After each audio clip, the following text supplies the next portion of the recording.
उत्तर प्रदेश समेत पूरे देश भर की नज़र माननीय सुप्रीम कोर्ट में बीएड वर्सेस डीएलएड मामले की सुनवाई पर टिकी हुई है।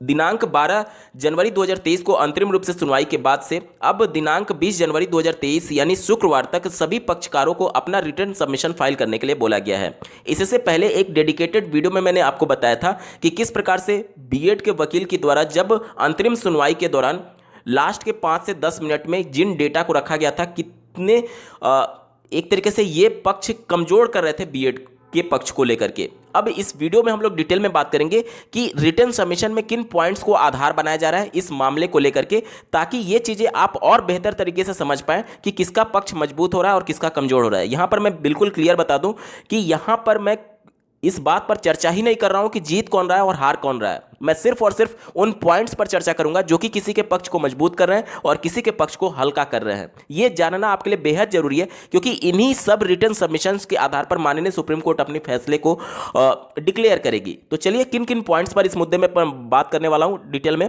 एक एक करके समझ लेते हैं। पहला मुद्दा होगा, बीएड की तरफ से यह सबमिशन में डाला जा रहा है कि उत्तर प्रदेश के अभ्यर्थियों, उत्तर प्रदेश का विशेष तौर पर जिक्र मैं इसलिए बार बार कर रहा हूं क्योंकि माननीय सुप्रीम कोर्ट में जो बीएड की तरफ से वकील थे उन्होंने उत्तर प्रदेश राज्य का विशेष तौर पर जिक्र किया था। इसलिए कोई भी फैसला आएगा उसमें उत्तर प्रदेश के महत्वपूर्ण पक्षों को ध्यान में रखा ही जाएगा। इसलिए उत्तर प्रदेश से होकर ही यह डिसीजन गुजरने वाला है, इसलिए उत्तर प्रदेश का यहां पर जिक्र बहुत ज्यादा इंपॉर्टेंट है। उत्तर प्रदेश के बीएड अभ्यर्थियों के द्वारा यह पक्ष रखा जा रहा है कि डीएलएड अभ्यर्थी का ट्रेनिंग जो होता है वो प्राइमरी के लिए होता है, अपर प्राइमरी के लिए ट्रेनिंग नहीं होता है। तो फिर उनका डायरेक्टली अपर प्राइमरी की वैकेंसीज में या फिर जूनियर एडेड की वैकेंसीज में सम्मिलित क्यों कराया जाता है, वो भी तो वहां पर पात्र नहीं है। साथ ही साथ इनका प्रमोशन प्राइमरी से अपर प्राइमरी में डायरेक्टली हो जाता है, तो वहां पर बीएड अभ्यर्थियों के अधिकारों का हनन नहीं हुआ क्या? ये पहला पॉइंट है जो कि सबमिशन में डाला जा रहा है। दूसरा पॉइंट डाला जा रहा है कि उत्तर प्रदेश में जो बीएड में एडमिशन होता है वो एंट्रेंस के बेस पर होता है और डीएलएड में जो एडमिशन होता है वो मेरिट के बेस पर होता है। इसलिए जो बीएड अभ्यर्थी हैं वो योग्य आते हैं एक तरीके से एंट्रेंस के माध्यम से। हालांकि योग्यता पर बात मैंने पहले वाले वीडियो में कर रखा है, इसका डेडिकेटेड लिंक मैं आपको इस वीडियो के डिस्क्रिप्शन में दे रहा हूं, वो वीडियो जरूर देखिएगा। योग्यता को लेकर के जो कुछ भी आपके मन में भ्रम था सब कुछ शायद दूर हो गया होगा। इसके बाद से तीसरा पॉइंट जो बताया जा रहा था बैक पेपर को लेकर के कि उत्तर प्रदेश में डीएलएड में बहुत ज्यादा बैक लगती है, सब कुछ मैं प्रूफ के साथ दिखाऊंगा। इसके साथ चौथा पॉइंट बताया जा रहा है सबमिशन में कि पॉलिसी मैटर को लेकर के कि माननीय सुप्रीम कोर्ट जो रेगुलेटरी बॉडी है उसके पॉलिसी पर कोई भी डिसीजन दे ही नहीं सकती है। इसके बाद बात करेंगे पांचवें पॉइंट को लेकर के कि बीटीसी जो है वो बहुत से राज्यों में बंद हो रहा है, जैसे कि हरियाणा राज्य ने अपने यहाँ डिसीजन ले लिया बीटीसी को पूरी तरीके से बंद करने के और ऑफिशियल नोटिफिकेशन भी जारी कर दिया गया है। इसके संदर्भ में ये महत्वपूर्ण 5 पॉइंट हैं जो कि कहीं ना कहीं बीटीसी के विरोध में जा रहे हैं और इसके रिगार्डिंग क्या एक्चुअल डेटा है इसके बारे में डिटेल में बात करने जा रहे हैं। अंत तक जुड़े रहिएगा। नमस्कार दोस्तों, मेरा नाम है नीरज और आप देख रहे हैं कैरियर बिट यूट्यूब चैनल। अगर आप इस चैनल पर पहली बार विजिट कर रहे हैं तो इसको सब्सक्राइब करते हुए बेल आइकन को प्रेस करना ना भूलें। सबसे पहले बात कर लेते हैं प्रमोशन के मुद्दे को लेकर के कि बीटीसी वाले और डीएलएड वाले अभ्यर्थी प्रमोशन पाकर के अपर प्राइमरी में चले जाते हैं। साथ ही जो जूनियर एडेड की वैकेंसी जाती है 6 से 8 वाली, या फिर एक तरीके से जो अपर प्राइमरी की वैकेंसी जाती है 2013 में एक लास्ट वैकेंसी आई थी जिसमें साइंस और मैथमेटिक्स के लिए वैकेंसी थी अपर प्राइमरी में, जिसमें बीटीसी और डीएलएड वाले अभ्यर्थियों को भी पात्र माना गया था।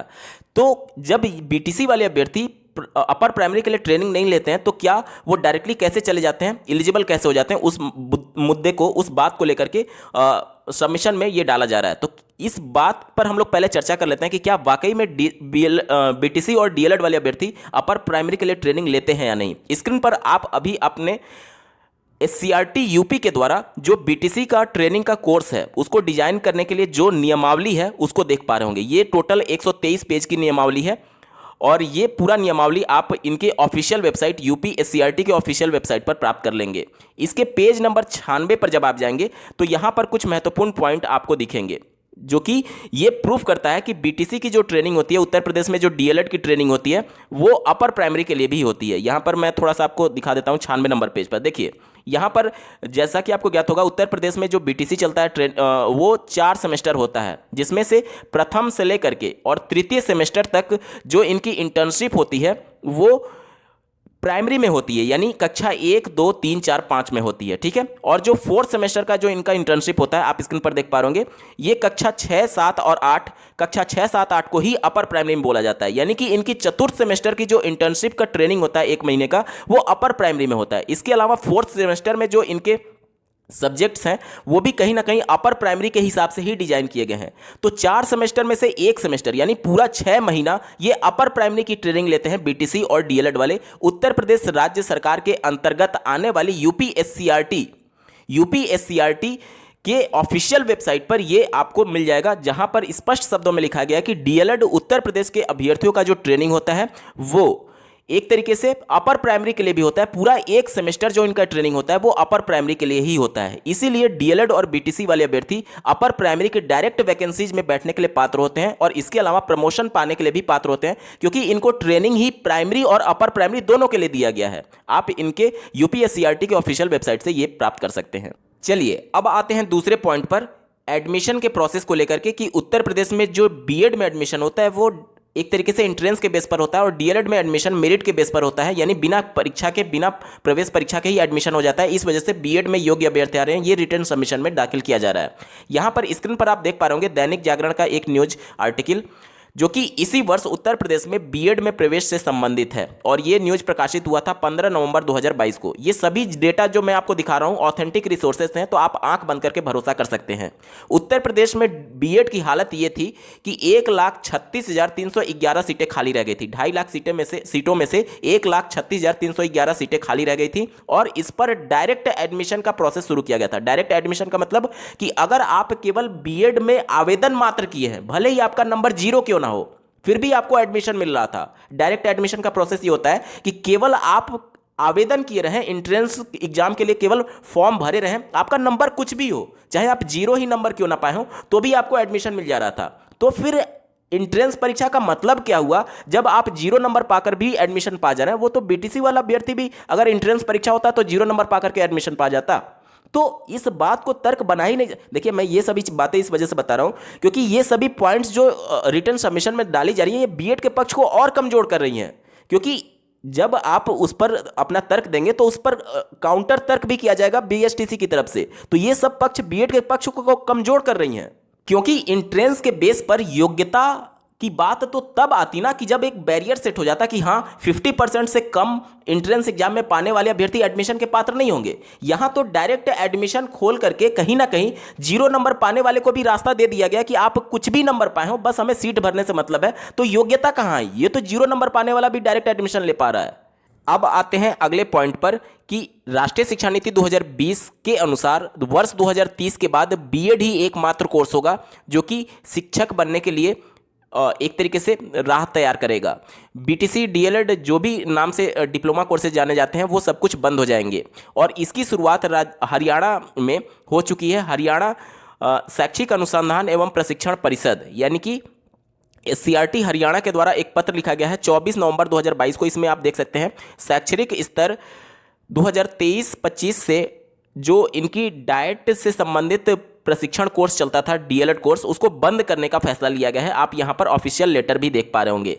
तो यहां पर हरियाणा राज्य के द्वारा बीटीसी और डीएलएड कोर्स को बंद कर दिया गया है, और इसको कहीं ना कहीं मेंशन किया जा रहा है कि अब ये कोर्स बंद हो रहे हैं तो बीएड ही एकमात्र कोर्स है, तो बीएड को अलाउ किया जाए। क्या ये पक्ष मजबूत है? इसके बारे में बात कर लेते हैं। देखिए, जहां तक बीटीसी और डीएलएड कोर्स बंद होने की बात है तो वो राष्ट्रीय शिक्षा नीति 2020 में मेंशन जरूर किया गया है, लेकिन इस बात पर चर्चा ही नहीं हुआ माननीय सुप्रीम कोर्ट में। क्यों नहीं हुआ? क्योंकि ये पक्ष बहुत कमजोर है। देखिए, बात हो रही थी माननीय सुप्रीम कोर्ट में कानूनों को बनाने की प्रक्रिया को लेकर के, और राष्ट्रीय शिक्षा नीति जो 2020 जो है वो कोई कानून नहीं है, संसद से पास कोई कानून नहीं है। वो सिर्फ और सिर्फ एक सजेशन मात्र होता है केंद्र सरकार को कि आप शिक्षा में सुधार के लिए इन उपायों को लागू कर सकते हैं। अगर वो कानून होता तो राष्ट्रीय शिक्षा नीति 2020 की बात कर ले या फिर इससे पहले की जितनी भी राष्ट्रीय शिक्षा नीति थी, सभी राज्य सरकार और केंद्र सरकारों को 6% जीडीपी का खर्च करने के लिए बोलती थी एजुकेशन पर। लेकिन कोई भी ऐसी राज्य सरकार या फिर केंद्र सरकार अभी तक नहीं है जो कि एजुकेशन पर 6% पूरे जीडीपी का खर्च कर रही हो।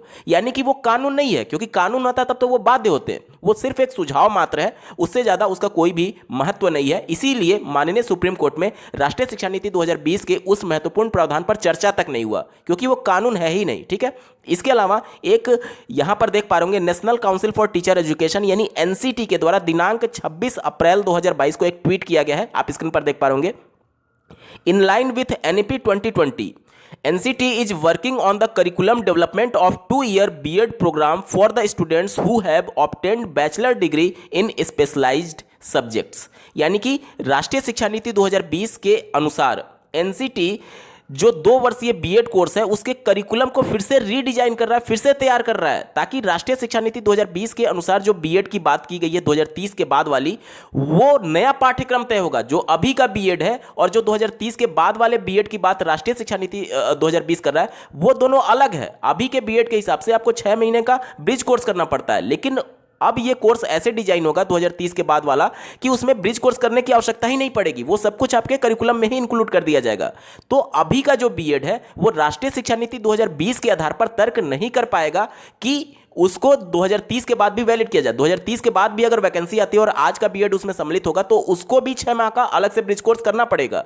लेकिन जब ये नया कोर्स रीडिजाइन हो जाएगा उसके बाद वाले B.Ed वाले अभ्यर्थियों के लिए वो राष्ट्रीय शिक्षा नीति वाला कानून लागू हो सकता है, क्योंकि वो नए तरीके से रीडिजाइन करना पड़ेगा जिसमें जो ब्रिज कोर्स है वो उसके कोर्स में ही, उसके करिकुलम में ही इंक्लूड किया जाएगा। और यही काम राष्ट्रीय शिक्षा नीति 2020 में भी कही गई है और वही काम NCT ने भी करना शुरू कर दिया, जो कि 26 अप्रैल 2022 के इनके ट्वीट से बिल्कुल स्पष्ट हो रहा है। और जहां तक बात है कि हरियाणा राज्य सरकार के द्वारा BTC और DLED कोर्स को बंद कर दिया गया है, तो पूरे देश भर में जितने भी राज्य हैं उसको आप हरियाणा सरकार के डिसीजन के आधार पर सभी डाइट्स को या फिर सभी BTC DLED कॉलेज को बंद करने का निर्देश नहीं दे सकते हैं, क्योंकि शिक्षा समवर्ती सूची में है। यहां पर राज्य सरकार अपने स्तर पर डिसीजन ले सकती है। हरियाणा राज्य सरकार ने डिसीजन लिया कि हम BTC और DLED कोर्स को रन नहीं करेंगे, अन्य राज्य सरकारें लगातार एडमिशन ले रही है। उत्तर प्रदेश में वर्ष 2022 में भी DLED में एडमिशन हुए हैं, अन्य राज्यों में भी DLED के कोर्स अभी भी चल रहे हैं। तो एक राज्य सरकार के डिसीजन को आप पूरे देश भर पर नहीं थोप सकते। शिक्षा समवर्ती सूची में शामिल है, इस वजह से प्रत्येक राज्य का अपना अधिकार है कि वो किस कोर्स को रन करना चाहती है, किस कोर्स को नहीं रन करना चाहती है। इसके साथ ही सोशल मीडिया साइट्स पर यह वायरल हो रहा है, जो कि आप अपने स्क्रीन पर देख पा रहे होंगे, कि शिक्षा में विशेषज्ञ की तरह काम नहीं कर सकते हम। ये सुप्रीम कोर्ट का एक जजमेंट के तहत ये कहा गया था और इसका यहां पर मेंशन किया गया है कि छात्र के पास अपेक्षित योग्यता है या नहीं, इसे शैक्षणिक संस्थानों पर छोड़ दिया जाना चाहिए, खास तौर पर जब विशेषज्ञ समिति उस मामले पर विचार किया हो। यही तो समझने वाली बात है कि पॉलिसी मैटर पर माननीय सुप्रीम कोर्ट कोई भी डिसीजन नहीं दे सकती। यानी NCT ने कोई कानून बनाया तो उस कानून पर कोई डिसीजन नहीं दे सकती, लेकिन वो कानून बनाने की प्रक्रिया की जांच जरूर कर सकती है कि किस प्रक्रिया के तहत कानून बनाए, क्योंकि कानून बनाने का अधिकार जिस प्रक्रिया, जिस एक्ट के तहत दिया गया है वो संसद से पारित होता है, और संसद के द्वारा बनाए गए कानून के अंतर्गत आने वाली संस्था अपने अधिकारों का गलत प्रयोग तो नहीं कर रही है। यही जांच तो माननीय सुप्रीम कोर्ट कर रहा है। यानी कि उनकी पॉलिसी जो बनाई गई है उस पर बात ही नहीं की जा रही है। बात यह की जा रही है कि उस पॉलिसी को बनाने में जो एक तरीके से एक्ट जिसके अंतर्गत उसको स्वायत्ता प्रदान की गई है, क्या वो अपने अधिकारों का सही तरीके से प्रयोग कर रही है या नहीं कर रही है। यानी कि पॉलिसी के अलावा पॉलिसी बनाने के नियमों की जांच की जा रही है माननीय जोधपुर हाई कोर्ट में और माननीय सुप्रीम कोर्ट में। यानी कि किस नियम के अंतर्गत वो बनाया गया है, क्या वो नियम, वो अधिकार उस संस्था को प्राप्त है भी अथवा नहीं, ये जांचने की कोशिश की जा रही है। इसलिए ये कहीं ना कहीं अगर ऐसा होता कि इस पर डिसीजन नहीं दिया जा सकता पॉलिसी मैटर पर, तो माननीय जोधपुर हाईकोर्ट भी डिसीजन नहीं देती, क्योंकि वहां पर पॉलिसी को चैलेंज, एक तरीके से आप ऐसे नहीं कह सकते कि पॉलिसी क्यों बनाया NCT ने, इस बात पर चर्चा ही नहीं हो रही है। पॉलिसी गलत तरीके से क्यों बनाया इस बात पर चर्चा हो रही है। ठीक है, पॉलिसी बनाने का तो अधिकार उसी को है, NCT को है, लेकिन गलत तरीके से मतलब कि वो अधिकार क्षेत्र में था या नहीं, जिस अधिकार का प्रयोग करके उसने बनाया, उस मुद्दे पर चर्चा हो रही है उस मुद्दे को क्लैरिफाई किया जा रहा है माननीय सुप्रीम कोर्ट के द्वारा। तीसरे पॉइंट में इस बात का मेंशन किया जा रहा है कि B.Ed के अभ्यर्थियों की बैक कम लगती है और DLED अभ्यर्थियों की बैक बहुत ज्यादा लगती है। आप स्क्रीन पर एक आर्टिकल देख पा रहे होंगे, DLED के प्रथम सेमेस्टर में 75,956 अभ्यर्थियों की बैक लगी हुई थी, और इस बैक को लेकर के कहीं ना कहीं आधार बनाया जा रहा है कि BSTC यानी DLED के अभ्यर्थी योग्य नहीं है और B.Ed में कम बैक लगती है। अगर यह मामला माननीय सुप्रीम कोर्ट में जाता है तो निश्चित तौर पर इस बात पर फिर से चर्चा उभर आएगी कि आखिर डीएलएड में इतनी बैक लगती क्यों है। फिर ये मामला प्रकाश में आएगा कि बीएड का जो मूल्यांकन का तरीका है और डीएलएड का मूल्यांकन का तरीका बिल्कुल अलग है। जहां बीएड में एक तरफ निबंधात्मक प्रश्नों की संख्या ज़्यादा पूछी जाती है, वहीं डीएलएड में निबंधात्मक प्रश्न पूछे ही नहीं जाते हैं। यहाँ पर जो मैक्सिमम वेटेज है एक प्रश्न का, वो 2 नंबर मैक्सिमम, जो लघु उत्तरीय वाले प्रश्न आते हैं वो 2 नंबर के मैक्सिमम प्रश्न आते हैं, जबकि बीएड में निबंधात्मक प्रश्न के जो मार्क्स के वेटेज हैं वो ज़्यादा हैं। यहाँ पर डीएलएड में 1 नंबर के प्रश्न ज़्यादा पूछे जाते हैं, या तो वो प्रश्न सही होगा या तो गलत होगा। सही होने के कंडीशन में अगर बच्चे का सभी प्रश्न सही होता गया तो निश्चित तौर पर उसमें कोई नंबर काट ही नहीं सकता, यानी कि वो या तो टॉप कर जाता है, सीधे 90+% आ जाता है, या फिर 85, 80, 90% प्लस आ जाता है, या तो अगर गलत हुआ तो सीधे फेल हो जाता है। तो यही 2 ही रीजन है कि एक तो उनका मार्क्स हाई चला जाता है या तो फेल हो जाते हैं, क्योंकि इनका जो मूल्यांकन का प्रक्रिया है वो अलग है। अब इसी बात पर माननीय सुप्रीम कोर्ट में भी चर्चा हो रही थी कि जो बीएड है वो एक तरीके से डिफरेंट कोर्स है डीएलएड से। अब अगर इस मामले को माननीय सुप्रीम कोर्ट में रखा गया कि डीएलएड में इतनी बैक क्यों लगती है, तो फिर ये मामला प्रकाश में आने लगेगा कि आखिर इनके मूल्यांकन का तरीका अलग अलग क्यों है। फिर ये सीधे बात आएगी कि बीएड कोर्स को हम समान कैसे मान सकते हैं डीएलएड के, जबकि इनकी मूल्यांकन का तरीका ही अलग है। तो ये सभी बातें फिर से कंसीडर की जाएंगी। टोटल ये 5 पॉइंट थे जिसके माध्यम से रिटर्न सबमिशन फाइल किया जा रहा है। इस 5 पॉइंट की पृष्ठभूमि क्या है, मैं पूरी कोशिश की है कि आपको डिटेल में समझा दूं। इसके अलावा अगर आप इसके पहले वाला वीडियो जरूर देख लीजिएगा, जिसमें किस पक्ष में मजबूती है, किसके पक्ष कमजोर है, इसके बारे में डिटेल में मैंने बात कर रखी है। वीडियो का लिंक आपको इस वीडियो के डिस्क्रिप्शन में मिल जाएगा। इस वीडियो को देखने के लिए आपका बहुत बहुत धन्यवाद। भगवान करे आपका दिन शुभ हो।